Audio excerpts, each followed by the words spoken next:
Hey, welcome to this edition of Garden America. It is our Garden America podcast, one of many, and hopefully you've been enjoying the podcast.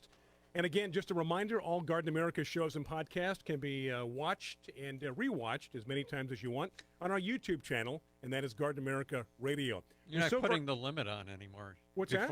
Before you had a limit of 3 times watching. You can watch now as it's many. Unlimited. We've opened it up. Wow. And we are so very blessed and happy to have John Bagnaska with us today on this podcast.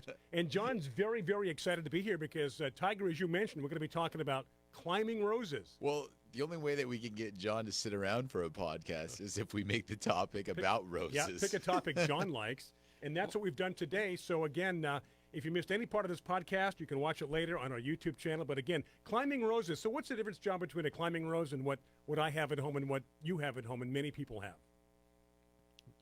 Between a climbing rose and other roses? Well, I know it's obvious. Yeah, One a climbing, standard one. rose. I would say size. Okay, would size. be the main difference. Okay, but we got a lot of lay people that listen to the show. There's a lot of different types of climbers, and Tiger's the one who picked the topic for today, climbing roses. It's a great topic. He did a great job. Well, on I it. kind of wondered why he picked that. To keep you Because usually when people ask questions about climbing roses, they have specific answers that they're looking for. here. Okay. And it's a huge topic to be talking about climbing roses because there's different types. And Tiger, during the break, you were asking me about rambling roses. And rambling roses are climbers, but if a rose is classed as a rambler, it's usually once blooming. So it's only going to bloom one time in the spring, and that's it. And then you have to wait another year. Right. Which is not so bad if you live in Alaska because You really only have you have one a short season. season anyway. Well, let me ask you this. Once it blooms, how long can you enjoy it for the most part? They usually have a long bloom period, so Okay. you're looking for usually like 6 weeks, 4 to 6 weeks, sometimes a little bit longer. Okay. When we were in England, Tiger, we saw a lot of rambler roses that were just finishing or some that had just finished. One of the most famous ramblers, though, is a lot of species roses are climbers or ramblers. And we were talking about the Kiffskate rose, Very which large. actually was in full bloom Right. when we saw it. You only need that thing to bloom once, I think, anyway. Now, when you guys were there, it was unseasonably warm. Would that have helped these roses as much as you saw? It probably had the ramblers finish earlier than Right. they normally Okay. would have because the heat would have done that. But when people today are talking about climbing roses, they're usually talking about roses like 4th of July, which is a famous striped climbing rose that you can put on a trellis or an arbor at your home, and they're going to continue to bloom rather than just once. And the modern hybrid climbers, like 4th of July, will do something that old climbers never used to do, and that's they'll bloom on new wood. So if you cut them back, the new wood starts to grow, the new branches come out, and you get a repeat flowering. On the old ones, the ramblers that we were talking about, they bear on your old wood.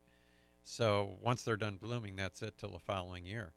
And that's the same thing that's true with hybrid tea climbing roses. And that brings us into sports. Mm-hmm. Oh, it does. A lot of hybrid teas can become, will put out all of a sudden a long branch. You know, a hybrid tea is going to get 4 or 5 feet tall, Mm-hmm. but every now and then you'll have a hybrid tea like, let's say, Mr. Lincoln, that puts out a branch that's 10 feet long. And that rose is sported into a climbing variation of the hybrid tea. If you take cuttings from that, you'll always have climbing roses. Okay. So, but the key with those hybrid tea climbers is they also bloom on your old wood, even though they're repeat blooming. So if you cut those back to the ground every year or cut them really low, you're cutting off all the blooms for the following season. Oh, wow. So you got to be careful when you prune those. That's something you mentioned earlier because of where you're moving. You've never really grown climbing roses, but now you'll have the Well, I opportunity. just haven't had room for them. I've always had a few. There's a lot of roses, a lot of classes of roses that climb but are not usually referred to as climbing roses. The noisette roses, which were bred by John Champneys out of South Carolina, the first American class of roses, are for the most part climbers. They'll get to be like 12 to 15 feet tall. And those are repeat bloomers, so they just keep blooming and blooming. But usually you don't think of those as climbers. You think of the modern climbing roses that I was talking about. And when you mentioned, why this topic, and such a vague, and it's because kind of as you're getting to is that this is the time of year when people need to start considering some of these things about climbing roses. They're done blooming. People want to cut them back. They're usually covering an archway or they're growing on a structure. Right, trellis or something. And you're getting these flowers that are old and they're dropping, and it's grown through the whole spring, and now it's time to start cutting some of it back. And so kind of like what we're getting at is that there's varieties that, there's prune to shape, and then there's prune to care. John's mentioning a lot of things. Prune to care. Right, Only prune this because you need the flowers for next year. Right. Sometimes you have to prune it. It's especially a rose that's growing into a pathway. You can't let that just keep growing there. It's going to poke you in the eye every time you walk by. Well, some climbing roses are really rambunctious. Right. Like Lady Banks. Right? I like or that. Cecil Bruner. Or Cecile Bruner. So on those roses, if you're going to be pruning them back this time of year, what you usually do is cut the oldest cane out completely, because you're trying to keep the plant itself somewhat manageable. And so if you cut the old one out, then the new ones that are going to keep coming up are going to keep blooming the following year. You mentioned something, Brian, that you said, can you redirect them? One thing that you do with climbers is to try to take the long branches and tie them up horizontal to the ground. If you do that, wherever there's a joint or a node on the rose bush itself, you get flowers coming from that. If you leave the branch go straight up in the air, you get flowers at the tip. But if you have a branch that's spread 6 feet out along a fence, the entire 6 feet will be loaded with flowers.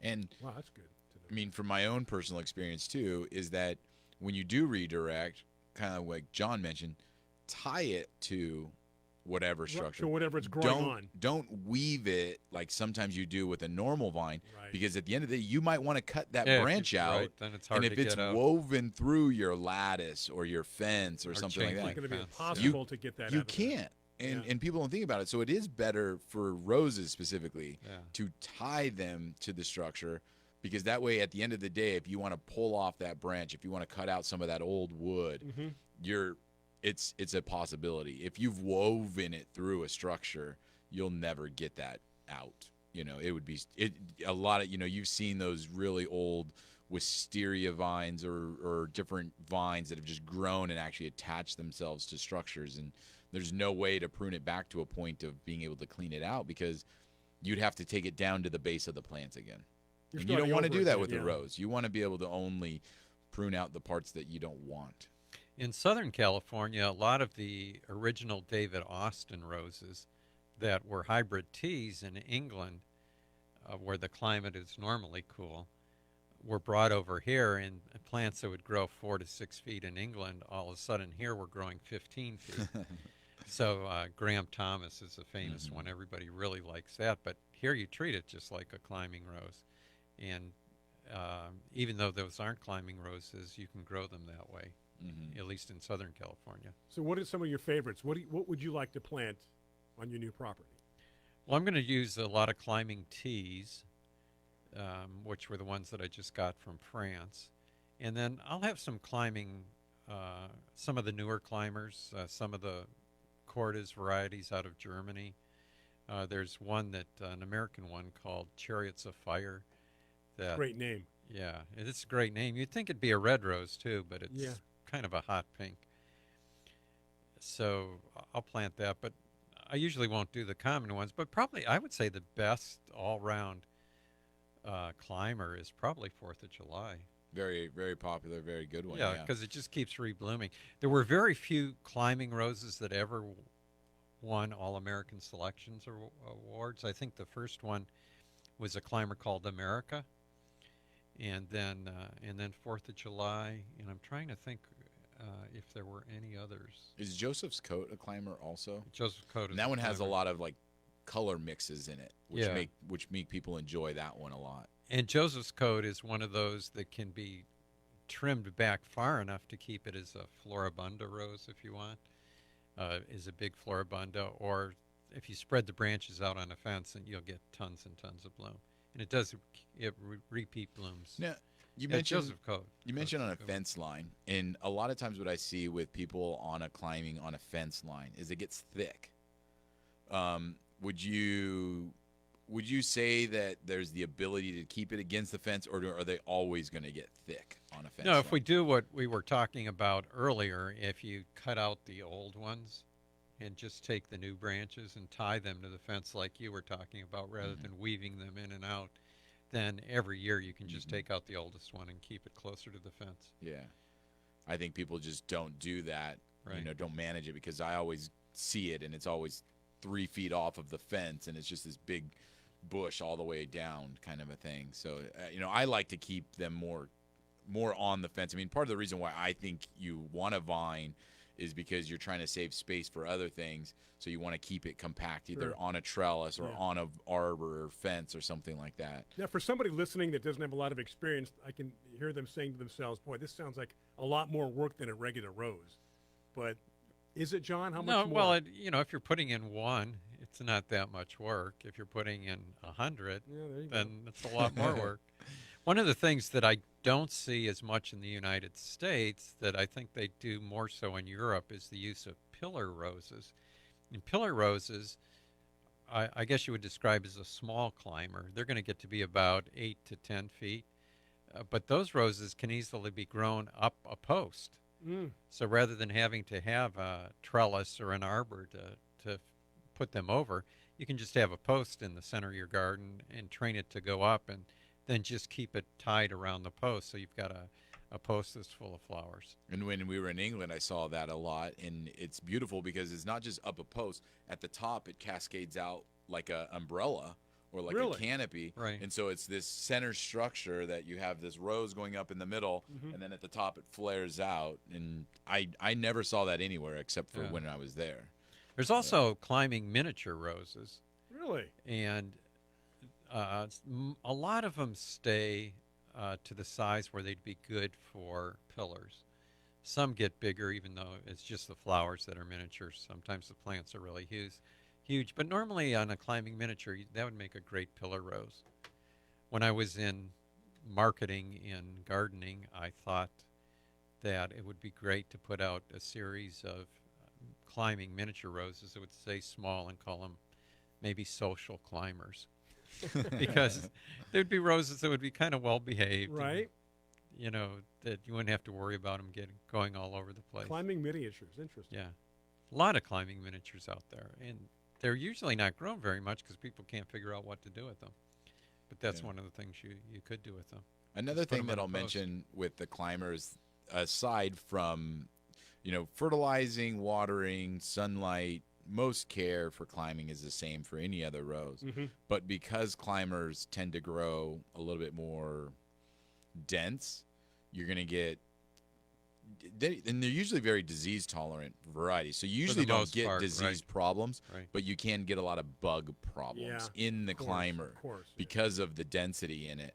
So I will say that the systemic is a great way to treat it because you can protect it without there ever being a bug problem. If you want to go the safer non-toxic, the neem oils, the insecticidal soaps, the spinosids are good, but that can be a challenge sometimes depending on where it's at. Yeah.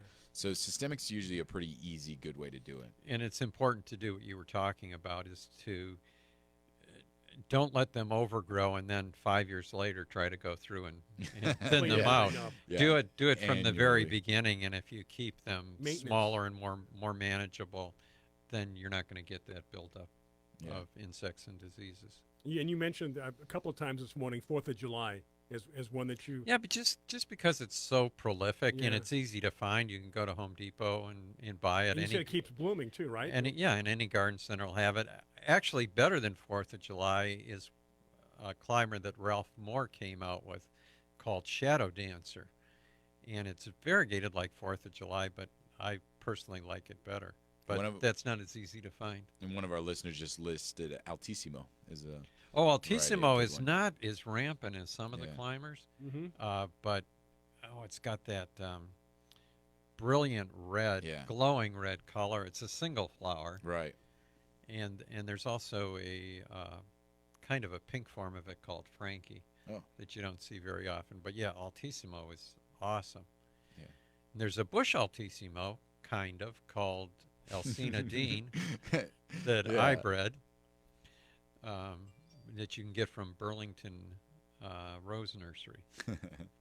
So just a little plug. Not Burlington Coat Factory, but Burlington No. Nursery. You went to Burlington Coat Factory and Confused. couldn't find roses anywhere. I was shown the door. Yeah, Altissimo is just a great selection. I would say that's probably one of my favorite climbers, and it wins in rose shows a lot. Yeah. You know, it's Mm-hmm. just a phenomenal rose. There's a lot of great climbers out there. Yeah.